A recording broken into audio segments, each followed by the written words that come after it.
All right, so hey, we've reached that time of the calendar, Stephen. I don't even know what day this is going to come out, but I know it's not a Tuesday. It's usually a Stephen Lasson Tuesday all-day show. I think this will be a Stephen Lasson Friday, but happy to have you back on the show. Senior editor, Athlon Sports. How's it going, Stephen? Hey, Mike, it's going great. I think maybe you and I can kind of share the principle that we lose track of what day it is over the holidays, or maybe I'm just the only one. I know we're past the January 1st deadline, but man, over the holidays, I don't even know what day it is. Sometimes it's just I figure out what day it is by what bowl game is on TV, and I look at my schedule. But that's also the sad thing, right? Like there's only one game left of the season. I don't know. I mean, I guess we got the transfer portal and coordinator stuff to keep us busy, but hard to believe we're down to our final game of the season. Yeah, it's tough. It's tough to believe the season has come and gone already. But I got to get your thoughts. I mean, this is devastating, Stephen. In the history of this program, we have never had a national championship game that did not involve at least one SEC team, and I was counting Texas. So you better believe, Stephen, if Texas won the national championship, I would have honored it as an SEC champion. Well, I can't even cheat my way to saying they're in there. But, man, thoughts on the epic Rose Bowl, epic Sugar Bowl, and for the first time since, I believe, 2014, no SEC team made the championship game. I think, first of all, I think if Texas did make the national championship and win it, I think the SEC definitely could claim it because technically it's 2024 by then, and technically like they're part of the SEC in 2024. I guess the only saving grace is I think if you're an SEC fan and you're pretty disappointed there's no SEC team in the national championship, is that the semifinals were awesome. We had two really, really entertaining semifinals. Michigan and Alabama, the physicality, the defensive affair like we expected to see, it came true. I mean, anytime you can get a game that comes down to overtime in the playoff, sign me up for it. I was a little surprised that Jalen Milroe was not more dynamic in that game, but credit to Michigan's defense. They were outstanding. Surprised that Alabama's defense didn't hold up in the fourth quarter when they had totally dominated the second half. So I picked Alabama. I thought they would win a close one. They came up just short. I think credit to Nick Saban and that staff for getting Alabama to that point, considering they were obviously a very flawed team this season. In the other game, it played out also like we thought too. High scoring, back and forth. The difference in the game was Michael Penix was just on fire. Texas had no answer in the secondary. That's been a problem all season. But also, I think on the bright side, I think if you're Texas, the Texas is back memes have been out in full force. They've been out in full force all year. To get to the playoff in Sarkisian's third year is a big deal, and it's clearly that the program is on the right track. They're going into the SEC with momentum. So, man, another great game to come down to the final pass in the end zone. So, two great semifinals. Obviously, the SEC fell short. Maybe this is our post playoff therapy session. We can give some optimism for next year because hey. If you got any Big Ten fans in your friends and family circle, if they win one every 10 years, I think that's okay, right? Yeah, I can live with it. I can't accept it, but I can live with it, Stephen. 1 out of 10. But yeah, I mean, to your point, tough week for Texas and Alabama fans, but don't feel too bad because we're going to talk about this more in just a minute. But I got a strong feeling, Stephen. They're both going to be preseason top 5, barring some wild, unforeseen events this offseason. But let's go back to that Rose Bowl real quick, Stephen, because I rewatched it last night. I suffered through a second viewing, and what really stood out to me, I'm trying to think, I don't know if it was every fourth down, but it was just about every fourth down, every critical short yardage. Michigan was the team that got it done, and a lot of that was just bully ball, right up the gut, things of that nature. Sometimes Alabama would have a complete bust. Obviously, the game-defining play, which featured a horrible snap which that's part of it, but that's line of scrimmage right there. But if I were to tell you, Steve, how believable would it have been had I said Alabama is going to get out physicaled, outmanned by Michigan in the trenches? Because that's at the end of the day, that's where that game was won, and that's where the SEC prides itself. And they came up, at least Alabama did, well short in that Rose Bowl. Absolutely. I will answer your question. I also throw in, I think, Texas to some extent, because I think the pass rush of Texas did not get home as much as I thought it might. So throw Texas in there too with Alabama, in the sense of they kind of got outplayed in the trenches. I do think during the season, and I think on defense, especially for Alabama, there really wasn't that sort of difference maker up front like we've accustomed to seeing on some of these Alabama teams. There were some good players. Obviously, some guys got all SEC honors, but there really wasn't that kind of first team, like just havoc causer. I mean, Dallas Turner and Chris Braswell were great off the edge, but it would have been great to have somebody on the line that made a bigger difference. And I think Michigan did. They have a couple guys who were in the backfield frequently. And I think on the offensive line, I think one of the things that surprised me, you go back to that SEC championship game, and I know the stats weren't great, but it really felt like Alabama's offensive line played pretty well in that game. And so to go from that performance to the Rose Bowl, where they got, for the most part, I think fair to say they got outplayed, dominated, is puzzling to me. So I one of the reasons why I liked Alabama to win was the matchup it was kind of the perfect matchup for Alabama. The physical nature of Michigan against kind of your physical nature of Alabama, they matched up well, and the most dynamic player on the field was Jalen Milroe. So I was surprised at how effective Michigan was at the trenches. It felt like Alabama's defensive front sort of kind of fought the running game a little bit more to a stalemate in the second half, but Michigan made some hay in the trenches, and I think that was surprising to me, especially considering how the offensive line of Alabama played in the SEC championship, and you felt like that group had gotten better later in the season. Does this say anything to you, Stephen, about Alabama? The fact that we all remember they started so poorly, lost by double digits at home.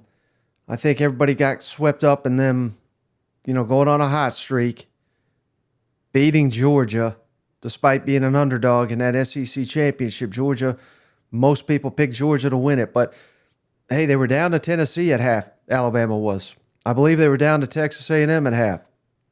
LSU, 3-loss team, was going until their quarterback got knocked out. I mean, they may have won that football game. This was a very flawed team, and heck, they probably, let's call it what it is, they should have lost to Auburn too.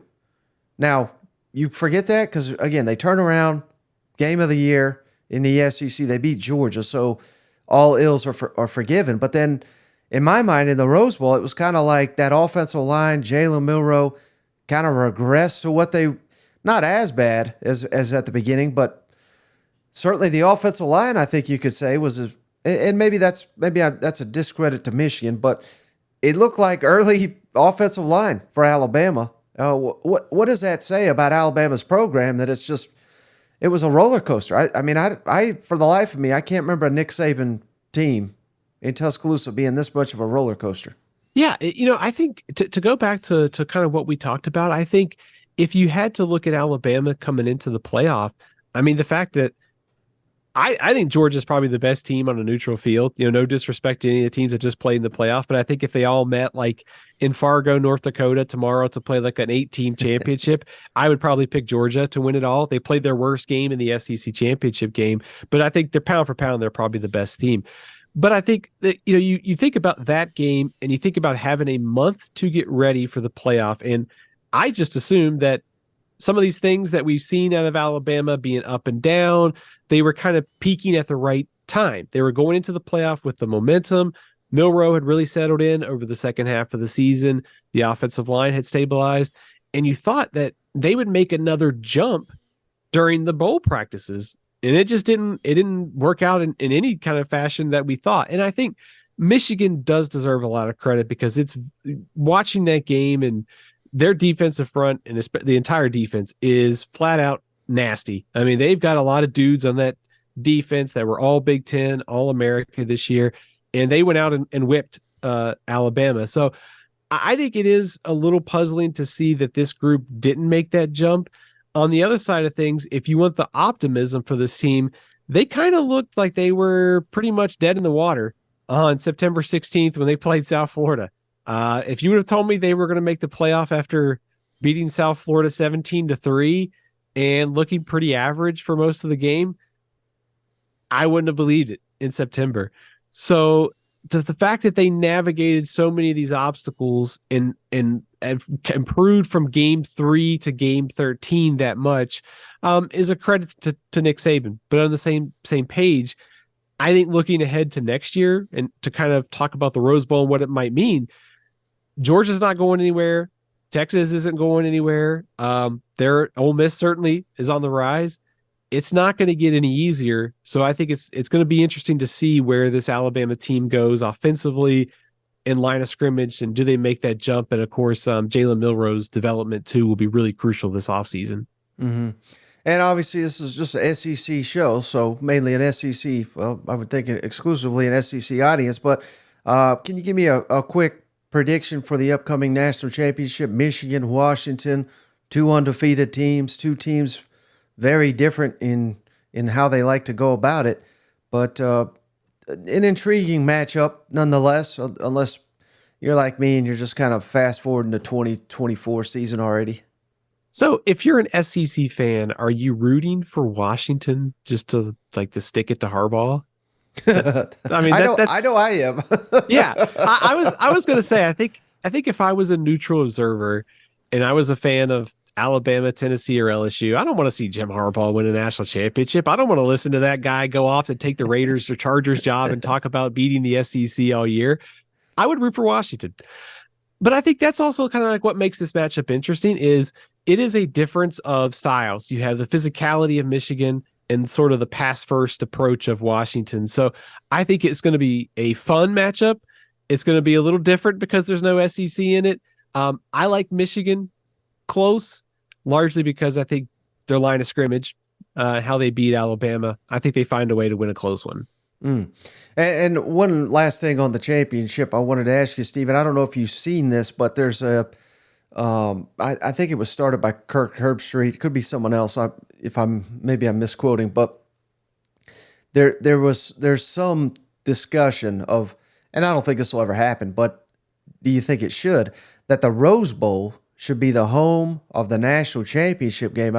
Again, like I said, I think Herbstreit kind of threw that out there, and as college football becomes more professional, most people hate that.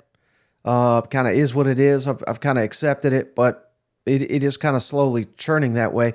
Wouldn't it be great? And I realize it wouldn't be on January 1st. I don't know why that's such a revered day for the Rose Bowl, or like, who cares? Whether it's January 11th or 12th or whatever the date would be.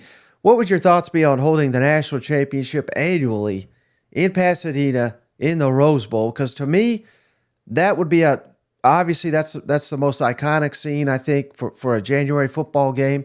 And not only that, but it kind of harkens back to what this game is and why it's unique. Let's put it there let's take it away from Levi Stadium in San Francisco, wherever the hell that is, or AT&T Stadium where the Cowboys play. Those, I'm sure they're fine facilities, but those don't exactly scream college football to me.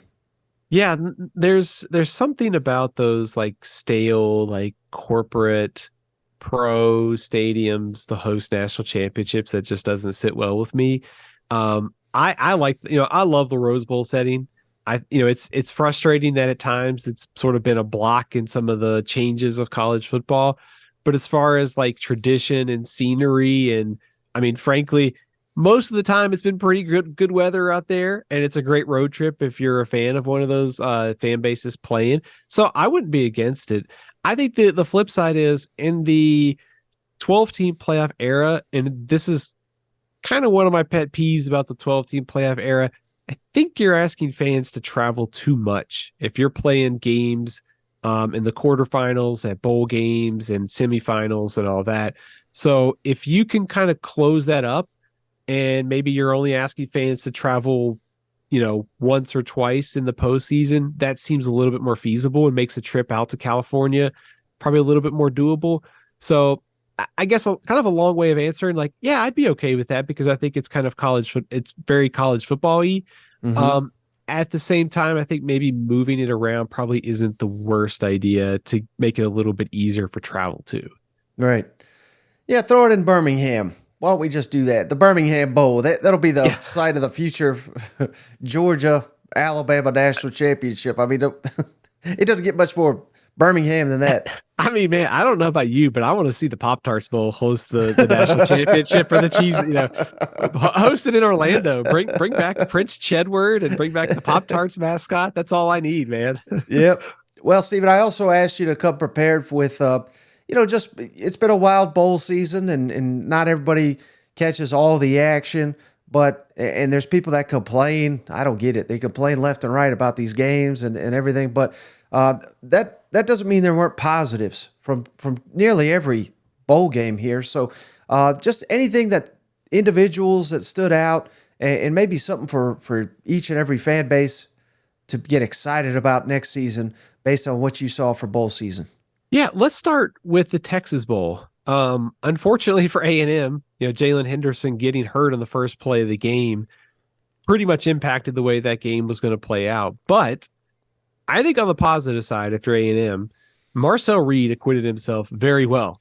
For a guy who was a true freshman being thrown into that spot to go out there against the team that played in the Big 12 championship game at Oklahoma State and played, all things considered, I think, well, and nearly led a comeback. So I think Marcel Reed, if you're Texas A&M, you have three quarterbacks you should feel good about next season. Also, Janae Walker, 8 catches for 137 yards as shorthanded A&M receiving core. Looks like to me that he could be a guy that takes another step forward next season, the second year in the SEC. And also, I want to give a little tip of the cap to Sam Matthews, the 12th man. He played really well in that bowl game, 14 tackles, led the defense. Defense was shorthanded. So always cool to see a guy in a story like that play really well in his final game at Texas A&M. Yeah, and I don't know about you, Stephen, but I always judge these quarterbacks, especially young freshmen, when they're thrown into duty unexpectedly, and see if the moment's too big for them. And that doesn't mean you write someone off just because they're not, but the players that step up and it doesn't look too big for them, in my history, those are the players that always kind of develop into nice players. So I think that's a credit. That's a great shout out, Marcel Reed. I thought could have went had he played a little bit better, maybe they win that game. But that's just a tough situation to be thrown into like that. Yeah, not to mention, I mean, the staff of Texas A&M was disjointed leading up to throughout bowl practices because Petrino's over at Arkansas. You've got James Coley and others working as your primary offensive assistants. I think, to your point on quarterbacks, they can get better. And I always try to remind myself that we see them struggle earlier in their career. We shouldn't write them off. But also sometimes when you watch a quarterback, and we'll talk about another one probably coming up in a certain bowl game that was played on January 1st, that they either get it or they don't pretty fast. And I don't think the game or the moment was too big for Marcel Reed. And also I feel like the talent, you saw a lot that you like there. So really impressive performance for a freshman in a tough spot. Mm-hmm. Who's the next guys or guy that stood out to you? Yeah, how about Kentucky? I thought kind of a surprising shootout in the Gator Bowl. I figured this would be like a 24-17 kind of game. Sure enough, I made a lot of bad predictions in bowl season. One I did get right was I tried to tell you guys about a sweaty Dabo giving us the post game speech after beating Kentucky. Sure enough, sweaty Dabo with the dad sweatshirt was all about that. But for Kentucky, I thought there were two guys on defense that stood out. Oxendine at the line of scrimmage, Pro Football Focus graded him as Kentucky's highest graded defender from the bowl game, a sack, a tackle for loss. So not huge numbers, but he and also Deion Walker, I think probably two underrated players in the SEC this year. Oxendine had a really nice game in the Gator Bowl. Also, Jansen Dunn didn't play a ton statistically, obviously during the regular season, but 4 tackles and a sack. So a guy that might help Kentucky a lot next year had a good showing in the bowl game against Clemson. Yeah, and Kentucky is a team, Steven, where you just don't know what to make of that bowl game. I mean, coming off the Louisville win, I guess it would have been completely different had they lost that. But um, players bought in, like Ray Davis. Didn't have to be there. I didn't realize till during that game, Devin Leary said, I never even played in a bowl game. Now it was due to injuries and other things, but I had no idea. I mean, what is he, a 6-year guy, I think, and first time in a bowl. So it meant a lot to a lot of those players, and obviously they came up just short. Probably should have won that game, but at least they battled, and that's more than Florida State. Some people could say, you know what?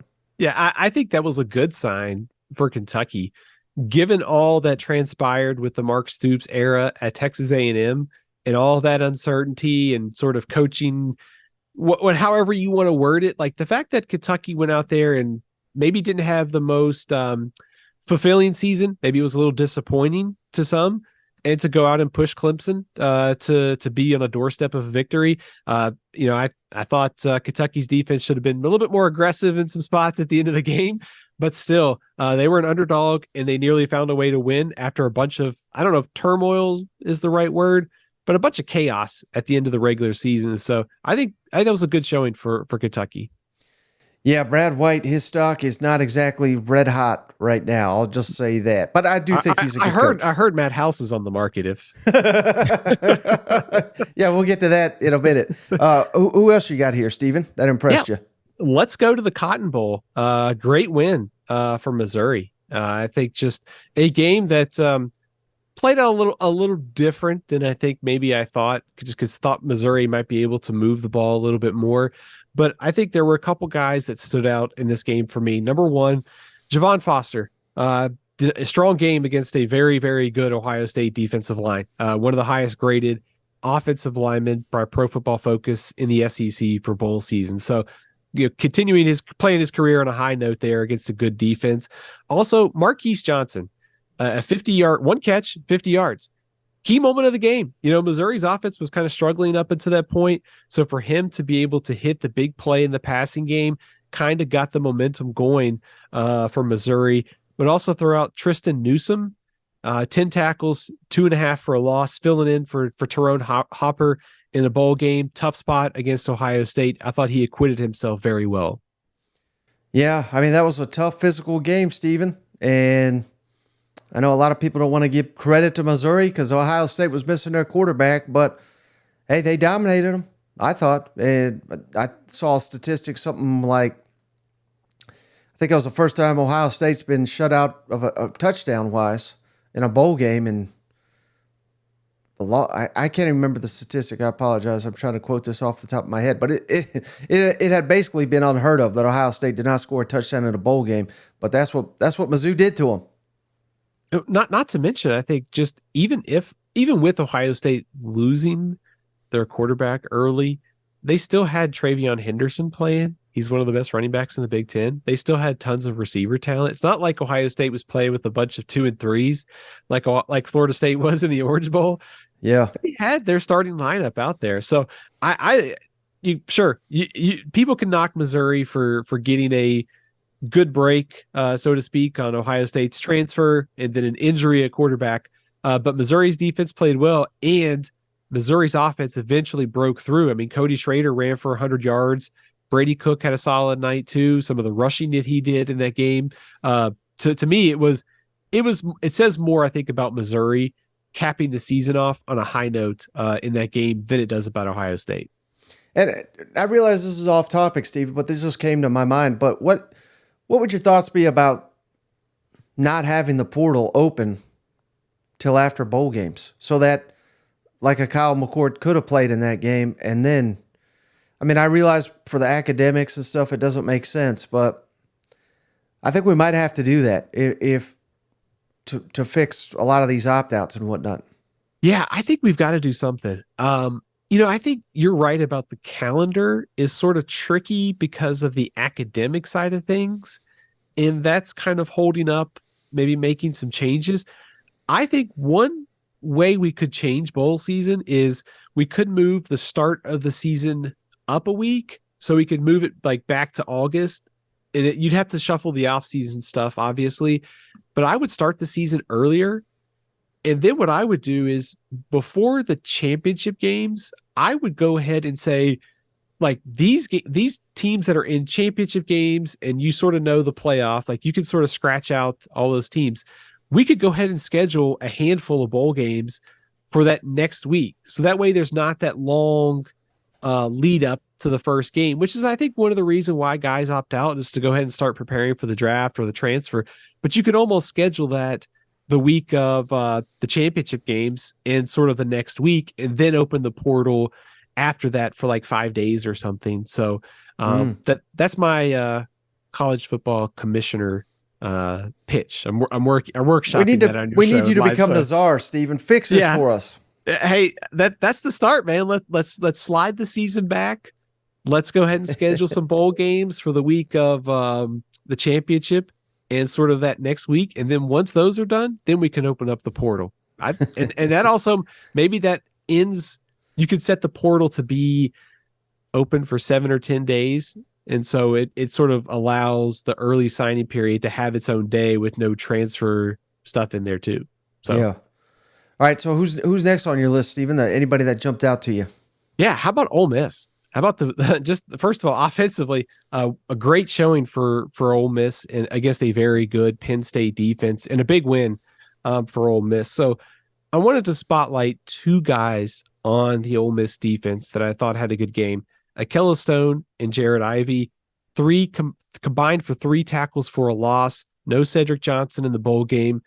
Those two guys stepped up to get some pressure on Drew Aller. Also, for the most part, I know Penn State averaged six yards per carry, but only 167 rushing yards. They could have been a lot more dangerous on the ground in that game. So 2 guys up front who I thought played well against Penn State in the Peach Bowl.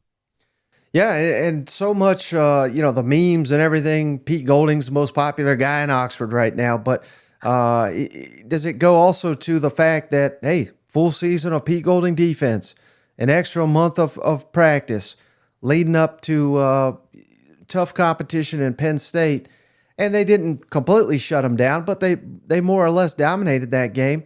And I realize it was a lot of that Ole Miss offense, but is this the seed, you think, of what this Pete Golding defense can be in year 2 in Oxford? Yeah, I do. I'm buying some stock in Ole Miss for next season. And I think, number one, it's this year I would say is probably a transition year defensively in terms of scheme and sort of personnel. Look at next year's defense, and the guys that are going to, the starting 11 for next year's defense is going to be significantly more talented. So I think you have a full offseason of development. We saw this in the bowl game too. I think so much of defense now is not about shutdown defense. It's about, can you get enough timely stops? And you think about how that game was going early on for Ole Miss. Penn State was in the backfield constantly early on. And Ole Miss gave up some points early on, but they settled in. And there was like that stretch of like 4 or 5 possessions where they forced punts. And that was just enough for Ole Miss to figure things out offensively. And then they pulled away in the second half. So I think having that offseason now, a much more talented 2 deep, I think Ole Miss defense is on the verge of turning a corner next season and being a strength for this team. Right. This is probably not the best comp, Stephen, but look no further than Washington. They're not elite on defense, but they're, to your point, they made the stops in that Texas game late. And they did. I went back and watched some of those Oregon games. They did it against Oregon. They made the stops when they had to, and that's what you need when you have such a potent offense. Which, again, not the perfect comp, but Ole Miss is going to be highly, highly effective on offense next year if everything breaks right. It's not like they need Bama or Georgia's defense to go with that offense to have a ton of success. 100%. Yeah, I think even if Ole Miss won 11 games this year with that defense was good enough to make the 12-team playoff. If we had a 12-team playoff this year, it could be even better next season. To your point, it's exactly like Washington. I mean, Washington's defense statistically is pretty bad, but they find ways in timely spots to get off the field, whether that's a sack, a tackle for loss, a turnover, a stop in the red zone. That's the kind of ball that Ole Miss can play next year because they'll have that high-powered offense and they'll just need a handful of stops to win every toss-up game or maybe even every game. So I would feel pretty optimistic about sort of like you said, the seeds that were planted this year defensively for Ole Miss in 2024 and beyond. Mm-hmm. All right, so who's next, Steven? And there's what I'm waiting for. We haven't got to it yet, but it better be on the list. I had to dig a little deep for Auburn here. I apologize to all your good listeners who are Auburn fans. So I decided to spotlight Rivaldo Fairweather. I think a tight end who had a nice year in some really difficult circumstances on Auburn's offense. 5 catches for 45 yards in the bowl game. The offense was a mess for Auburn in the bowl game, but I thought he was a bright spot. On defense, Caleb Wooden, 4 tackles, a forced fumble, and an interception. Auburn's defense didn't quite play like I thought it would. They had some opt-outs and they had some guys who were out. But still, I thought Caleb Wooden, Rivaldo Fairweather, 2 guys who had a good bowl game and just a not great showing overall for Auburn. Yeah, and speaking of that, Steven, I don't want to call the guy out, so I won't. But I was on a show with a guy today, and we were talking about this game specifically, and he referenced Hugh Freeze's comments that I'm sure you heard after the bowl game. He basically said, hey, I was focused on recruiting. I barely did the game plan, yada, yada, yada. And the guy that I was on with said, well, that's just further evidence that these games don't mean that much, and recruiting's priority as it should be for Auburn because they're trying to build something. But, I mean, what in the hell's his job, Steven? I get it. I mean, there's a lot thrown at him, but Lane Kiffin looked pretty plugged in for their game. Josh Heupel looked pretty plugged in for the Citrus Bowl. On and on. I mean, Eli looked. I realized some of these games are a little bit bigger, but heck, even Texas A. You credited Texas A&M's coaches. They looked pretty plugged in for the In what Mark world Stoops is it? too. Mark Stoops. In what world is it okay to be like, oh, yeah, this game don't matter? You know what I mean? Like, I don't buy that. Do you buy that at all? No. Hugh seems to have the I will take credit when things are going well and not, when things are going wrong, it's someone else's fault thing down pretty well. I mean, maybe that's just me, just from the outside observer, but it seems like every time the offense has done well, he has not been afraid to say that he involved himself. And when it has not gone well, he needs to get more involved. Look, I think bowl games don't necessarily mean a whole lot, but they do matter a little bit for perception. And I think if you're Auburn and you're trying to climb back up the top of the SEC, no showing in the Music City Bowl, probably not the best look. Does it mean anything? Probably not at the end of the day. But I also don't think things like this are helpful. But what weight do you give it? Probably not a ton. But I think if I'm Hugh, I think I would not have said that after the game. Right, and this is the only Billy Napier reference we're going to get because they did not make an appearance during bowl season. But, I mean, if you build just through recruiting, and I realize Napier's brought in some transfers, so, again, maybe not the perfect comp, but who cares if you sign your Auburn, you sign a top number 7 class. If you suck again next year, there's a great chance. I mean, many of these elite prospects are hitting the portal. So what was the point of all that effort? I mean, you just can't. We don't live in a drafting or recruit and develop society anymore because Auburn's not going to give him 3-4 years to win 8 games. Like we're seeing that in Gainesville right now. I mean, the standard has changed. Heupel won immediately. Lane Kiffin won immediately. Maybe Drink is someone you point to and say, well, it can take time and you can get it done. But they were a couple losses from firing that man. So I don't know. I think the way Pugh, he needs to adjust to the times, I feel like. Yes, I would agree with that. I think no position to me sort of screamed urgency even before the bowl game was quarterback play. And the fact that, and again, this is from the outside, don't know necessarily everything on the inside, but I would have gone out and been a little bit more aggressive in trying to get a quarterback after what we saw during the regular season. And it seemed like they ramped up their pursuit for a quarterback after the bowl game. Um, I don't know that you needed the Music City Bowl to see that you needed some help at quarterback, even if it's just to push some of the younger guys and to push Peyton Thorne. But I think to your point, there's sort of this idea that from talking to you and talking to other people, I think that I've sort of it's about building the now, and you sort of worry about the future a little bit later on. You're trying to build the team for right now. And yes, recruiting and developing and stuff like that, all that matters. But because of the portal, because of NIL, you have the ability to change things quickly. And players also have the ability to change their address also very quickly too, if they're not happy there. And anytime we talk about proof of concept and program building, anything like just playing better in the Music City Bowl, I think there's positive things you can take out of that.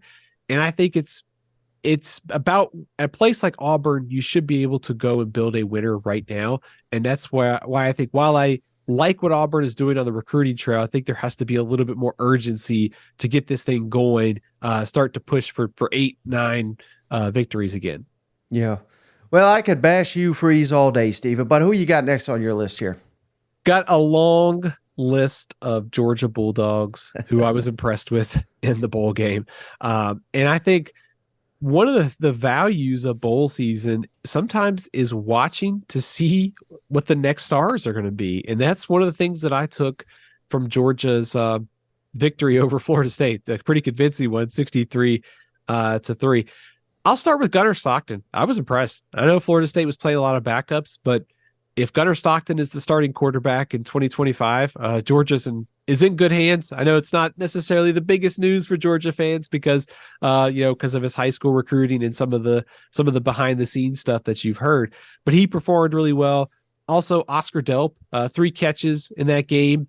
They're going to miss Brock Bowers, but Oscar Delp, I think, looked pretty good in that game. And also on defense, CJ Allen, Dalen Everett, thought both of those guys had a nice Orange Bowl. Everett was targeted 8 times by Florida State, only allowed 3 catches for 44 yards. So a nice game for him. Allen should be one of the stars of that defense next season. So just sort of finding the next wave of stars for Georgia, and they were impressive in that victory. Yeah, and shout out Kirby for calling out, just kind of the current model and resulting in that blowout of a game, and for the fact that I don't know why many people didn't make the same argument, but hey, the expectation in Athens now is national championship or bust. Or, I mean, maybe it's a little bit more fair to say playoff or bust because you're just not going to win every game. But they fell short of the playoff, and they could have had just as easily same situation as FSU, where all these future NFL stars opted out, and we didn't have that. So I think that's a credit to Kirby and his program. So I think he comes away a big winner here as well. Yeah, he really did. I think with his post-game comments, sort of, I don't know whether this is fair or not, but it does feel like to me that the tide has kind of turned on some of these things in the last couple weeks. Like we were just joking about my commissioner proposal, but it does feel like it's sort of like reached a breaking point this offseason with all the roster uncertainty and bowl stuff. So I think coaches are part of the solution, and I think it's good for Kirby to go ahead and get out there. But also very broadly, I think, we can look at transfer numbers and we can question culture and all that stuff. I think the culture is really strong at Georgia. I mean, look at their winning streak.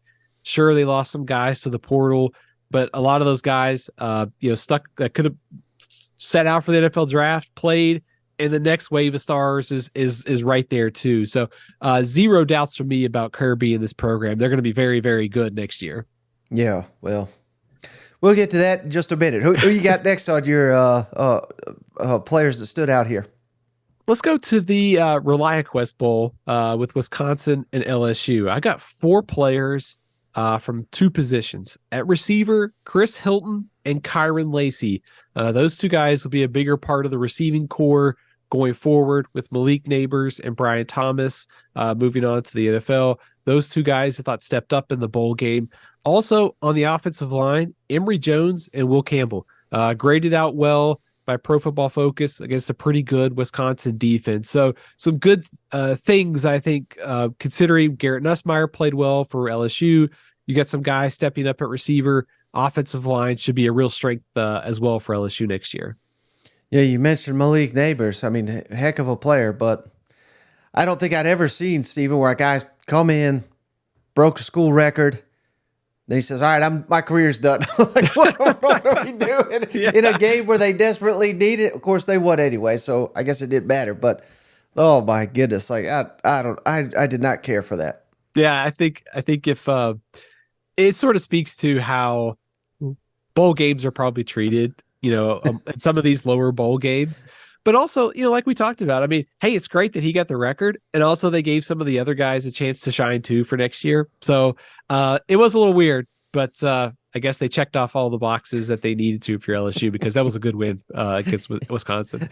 Yeah, yeah. His legacy, I don't think it'd be the same if they lost that game and it was some other receiver dropped a pass or something like that. That should have been him. True. Yeah, very, very true. That could have went south quickly, but I guess fortunate for LSU and for him that they got the victory. So, well, we've reached January 1, Steven. So please tell me you have future Heisman Trophy winner Nico on this list.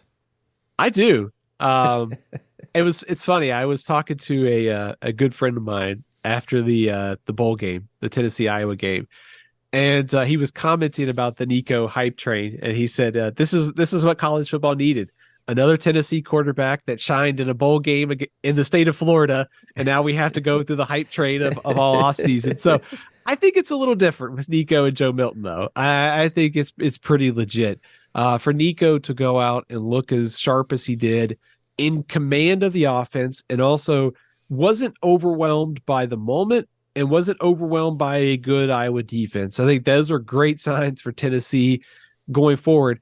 But also thought that two other guys for Tennessee stood out, Dylan Sampson and also Cameron Seldon. Those two guys in the backfield, 188 combined rushing yards. No Jalen Wright, no Jabari Small, but Tennessee ran for over 200 yards against a very good Iowa defense. Combine that with Nico, and I think you left the bowl season. Tennessee's probably one of the biggest winners of bowl season, maybe also one of the biggest like vibes teams. Like if you're a Tennessee fan, you're feeling really good right now. Right, and what's going to get lost in all the Nico hype outside of Knoxville, Stephen, is just the fact that you said Sampson, Seldon, Brew McCoy just announced he's coming back. They're bringing back, I don't think it's fully determined yet, but 4 offensive linemen, starting offensive linemen, they're in the mix trying to add another at the offensive tackle position. So he is, for all the hype, which I think is warranted at this point in time, just scored 4 touchdowns in his debut and was MVP of his first start. It's really helps Tennessee that it's not, again, this maybe not the best example, but like Spencer Rattler this year at South Carolina, who I thought far and away exceeded my expectations. But he did it largely in spite of the team and the talent around him. Whereas it's flipped, I think, at Tennessee, where they don't, even if Nico is Superman a time or two, they don't need him to be that week in, week out with everyone they've got surrounding him, which should just ease him in to that starting role in the new look SEC and make that his adjustment to stardom all the more easy, so to speak. Yeah, no, I buy that too. I think you and I have talked during this season about Tennessee and kind of where they are as a program. Their defense has gotten better over the last couple of years.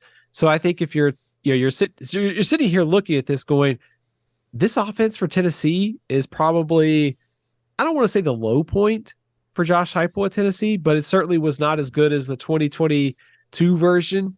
And maybe the 2024, 2025 version isn't as good as the 2022 team. But I think you have to start getting pretty excited about the potential for next year's offense because, like you mentioned, they're bringing back the offensive line. Seldon and Sampson are going to be a nice 1-2 punch.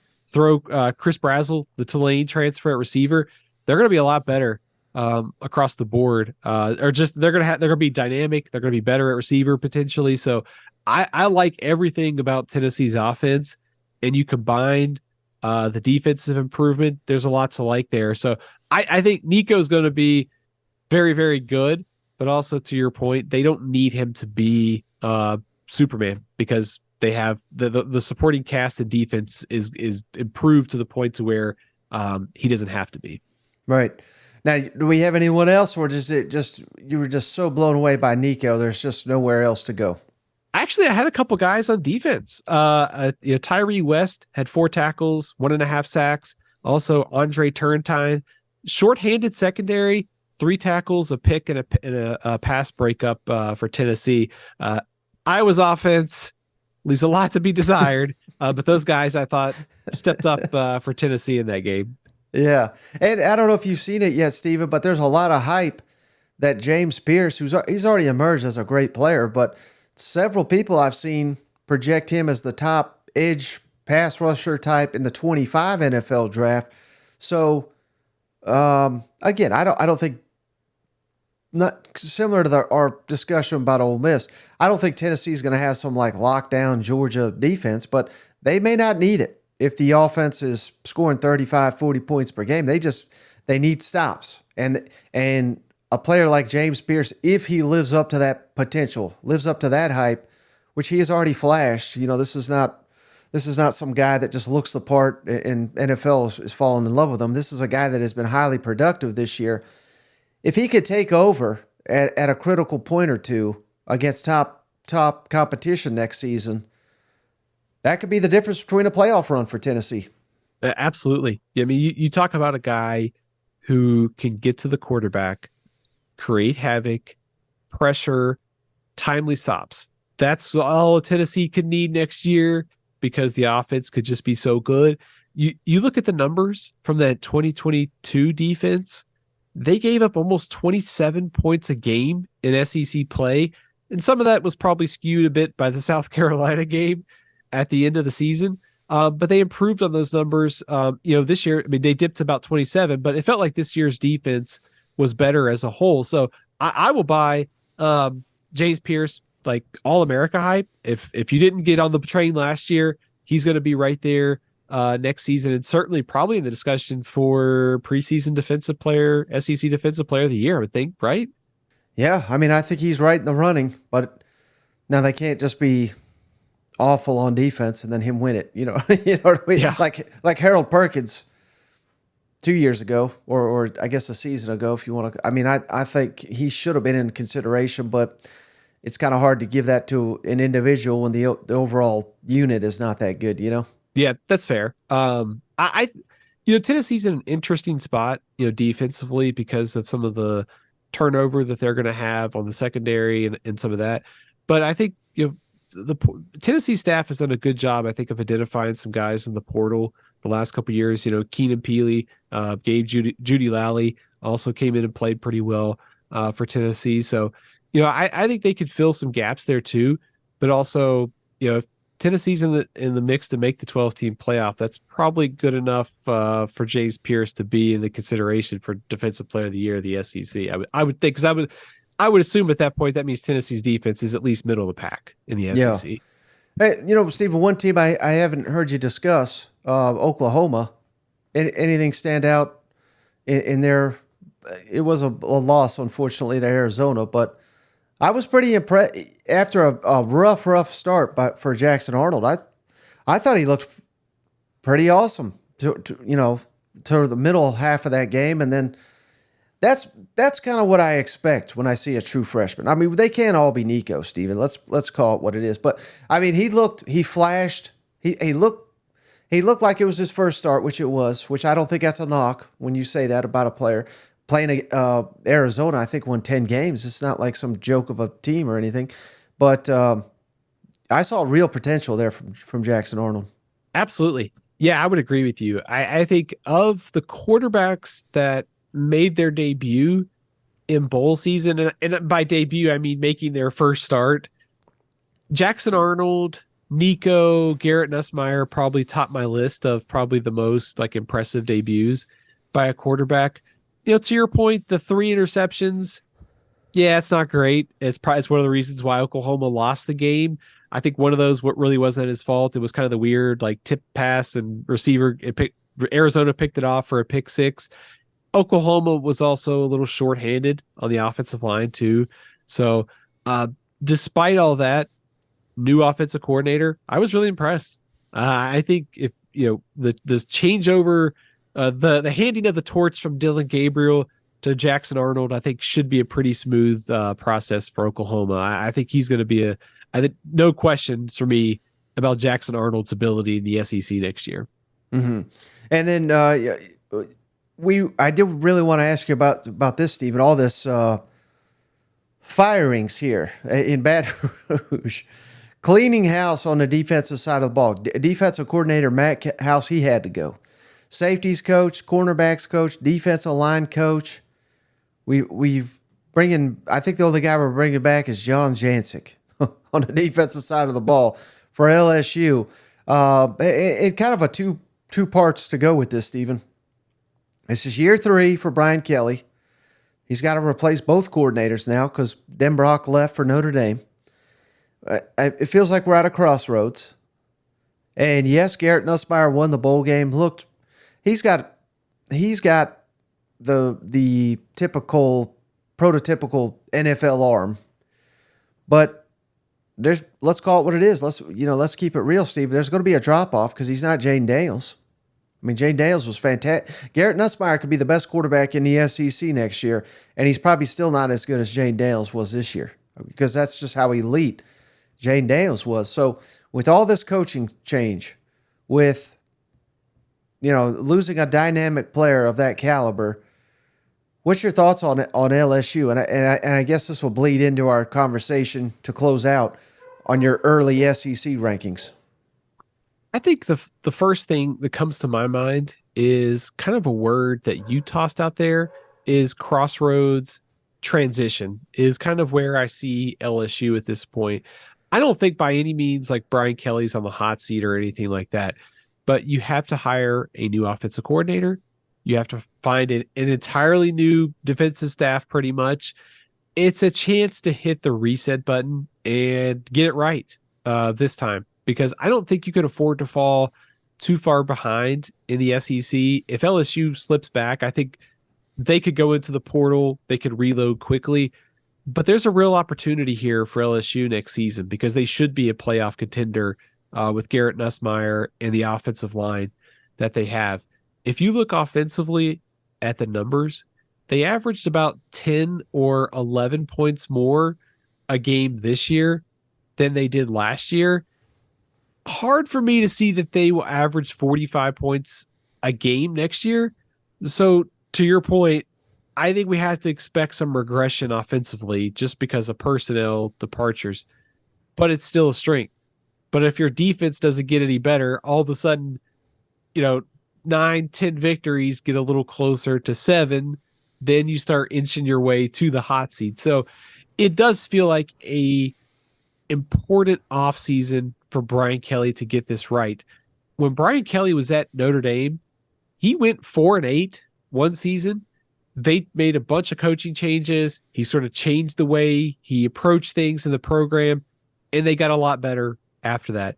So I have confidence that Brian Kelly will fix this staff. He'll go out and hire a good defensive coordinator, whether it's Joe Sloan or whoever it is on the offensive coordinator front, they'll be fine. So I think it's an interesting spot because there's a lot of transition. There's a lot of change. There's a lot of kind of fork in the road moments here for Brian Kelly. But also I think you have to have some confidence based upon what happened at Notre Dame that he can get this right. Mm-hmm. So let's get into your very, very, very early SEC rankings. I've always thrown this out there. This is one of my favorite topics to delve into. And I had to do it during the playoffs, Stephen, just to get ahead of the curve. Because, I mean, these things come out earlier and earlier every year. But now we're in a 16-team SEC. Where do you got things? And again, this is January 3rd we're recording. So we don't even know. There could be. I don't think there will be a head coaching change, but you never rule anything out. Several coordinators need to be hired. Could be changes all across the board. Portal, recruiting, a lot can change between now and obviously the season. So I'll throw that little asterisk there. But where do you see things as of January 3rd? I will throw another kind of asterisk in this too, which is the transfer portal and all that stuff has made this a lot harder.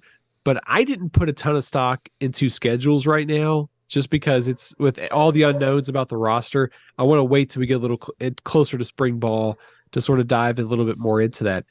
But I think to me, the top four teams in the SEC are clear on paper right now. And this is the tier one kind of contenders. And that is, I'll start at number one.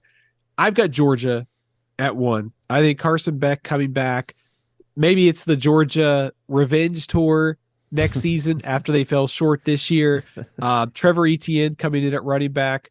I think haven't lost a regular season SEC game in 3 years, Stephen, and it's still a revenge tour. But Kirby's got them kids brainwashed. Right.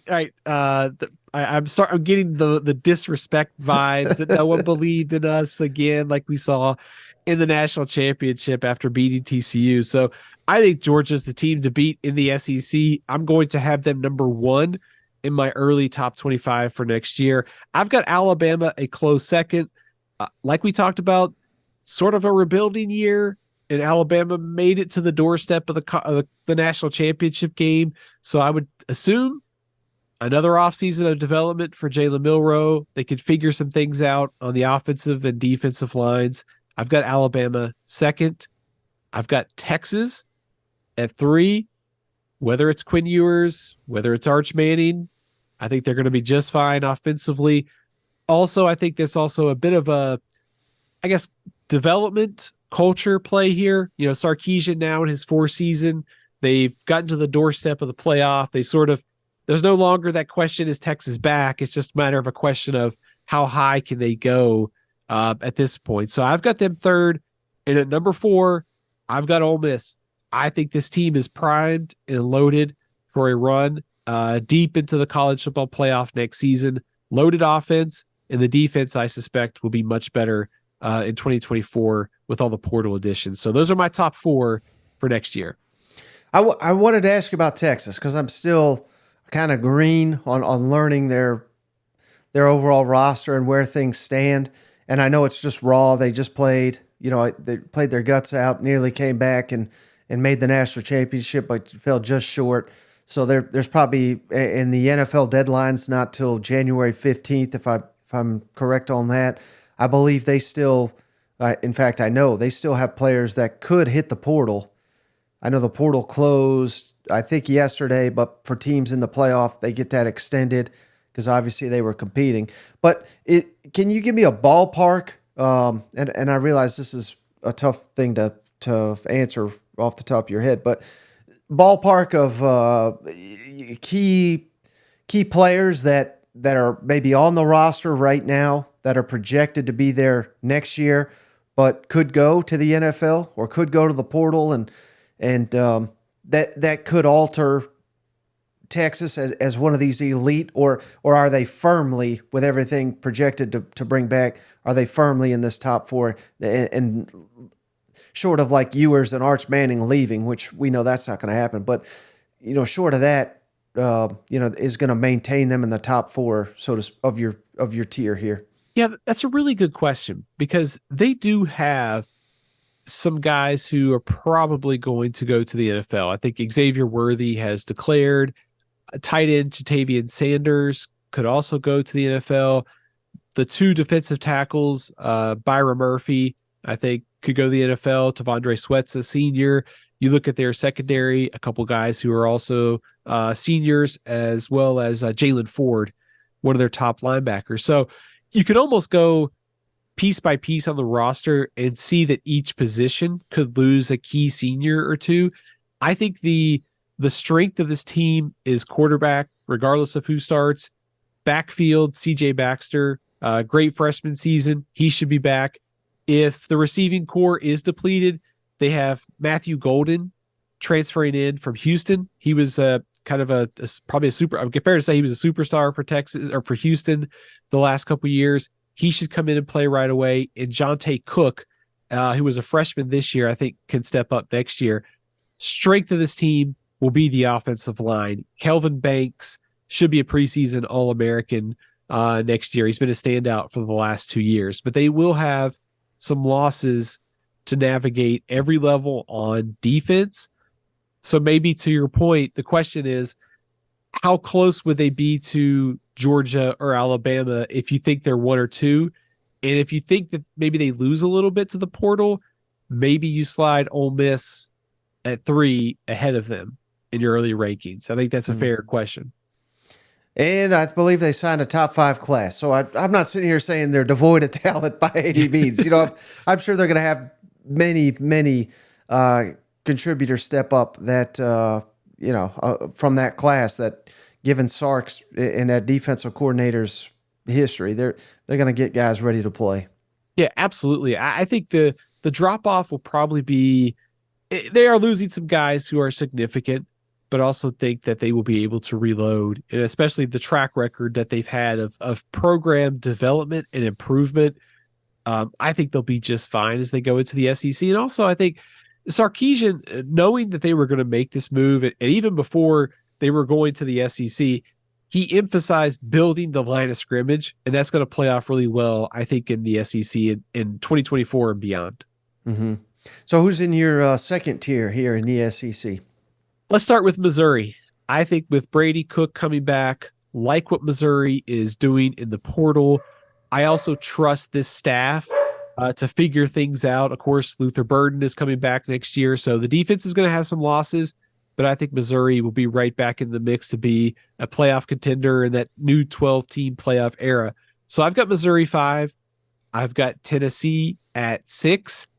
I guess I'm on the Nico hype train too here to have the Vols at 6, but love the potential of this offense and suspect that Tennessee will continue to add some to the portal on defense as we get closer to the season. I've got Oklahoma at 7 and LSU at 8. I wrestled with these two. I think you could have LSU a little bit higher. Would like to see what LSU does from the defensive staff. I think their offense is going to be good again, but it also has probably not going to be as explosive like we talked about as the 2023 version. And for Oklahoma, I think the question will be, transitioning leagues, they probably aren't where Texas was in terms of like offensive line. I think Texas is just a little bit ahead on that area, but they also have the promise of Jackson Arnold, and what Brent Venables has been doing the last couple of years. They are well equipped to go into the SEC and be a real problem. So I've got them 7th, which puts them probably top 15 or so nationally, with LSU just behind at number 8. Yeah, and I was going to say, there's no shame in being in the second tier. You're basically, there's unknowns that if we get some breakouts, you're right in that playoff conversation in a 12-team format. So, I would think, obviously not all 8 of these teams, they probably should be, but they're not all going to be playoff teams. But I think all the ones you've listed have the ingredients, if things break right, to make that playoff field. Agree with you. I think draw the line at LSU. Well, I'll take that back. The next team on my list, Texas A&M, I've got them at number 9. I think that's where kind of the line is for playoff contenders, at least before we get into spring practice for me in the SEC. All those top 25 teams, so they're all playoff contenders. But, a couple of these teams are probably going to be 9-3, maybe even 8-4. But because of the depth of the SEC and the strength of schedule, they should easily be in consideration for a spot in the playoff. So is A&M, are they in tier 2 or tier 3? Tier 2.5, I guess. Yeah. Okay, so who's in tier 3 then? Yeah, I got a couple teams here. I've got Kentucky at number 10, and I think sort of a play on program stability a little bit with Mark Stoops. Obviously, the unknown at quarterback with Brock Vandagrift is a question, But you look at the teams behind them. I've got Auburn at 11. No idea what to expect on offense right now. I think they will be better next season, but I want to see what they add from the portal if they can get a quarterback in. I've got Florida at 12. I like the development of Graham Mertz this season, but is Florida going to be any better on defense next year? Tough schedule too for Billy Napier. So I've got Florida 12, got South Carolina 13. I'm really intrigued by Lenora Sellers in that offense for South Carolina. Rocket Sanders is a great pickup, but the offensive line and the secondary have to be a lot better for South Carolina next year. Mm-hmm. And why is A&M just in a bracket of their own? Is it because they have so much talent, yet new coach, new schemes, transition, which we have seen it before, Stephen, where these coaches, I mean, that could be exactly what they need down there in College Station. And I have to believe if Jimbo Fisher was a coach, we'd be knocking them back a tier. What's your thoughts on that? Yeah, they probably should be in that same tier with Missouri, Tennessee, and LSU because I think they're a top 25 team next year. I think, very broadly, I think we've talked about this a lot. The biggest problem for Texas A&M is maximizing your talent and your roster. I don't think that will be an issue under Mike Elko and Colin Klein, the new offensive coordinator. I do think it will be, anytime there's a new coaching staff, anytime there's change, it might take a year for that fully to turn over and to go where they want. So I think maybe that's the only thing for A&M right now is that transition. Plus, I think they've lost some guys to the portal, obviously. They've added some names. I want to see where that shakes out a little bit, but they're ninth, but I've got them in my top 25 too. So that just kind of speaks to how deep this league is. So who's the final SEC tier for you? So I guess maybe we should break the last tier into like two, because I think Arkansas, Mississippi State at 14 or 15 are kind of toss up. You could shift them. Oh, that's fair. You got to put Vandy in their own tier, right? Yes. Sorry, the to Vandy tier. Fans. Yeah, I've got them in their own sort of tier. I like what they're doing to try to improve the program through the portal, and the coaching changes I think are a step in the right direction at coordinator. But I've got them 16, Arkansas, Mississippi State 14, 15. You could switch those two. I wouldn't argue with you too much at this point. And would it be highly unrealistic that Arkansas and Mississippi State jump into that next tier? Which is, again, there's a lot of unknown with both of them. So I agree 100% with you. But I guess I'm just trying to give optimism to those two, if that makes sense. As you and I are talking about this, I'm looking at that tier. Kentucky has a transfer quarterback. Auburn has unknown, potential a transfer. Florida has Graham Mertz. You could argue maybe of these six teams, Florida is in the best shape at quarterback, especially with the freshmen coming in too. Mm-hmm. South Carolina's got a new starter. Arkansas and Mississippi State are relying on transfer quarterbacks too.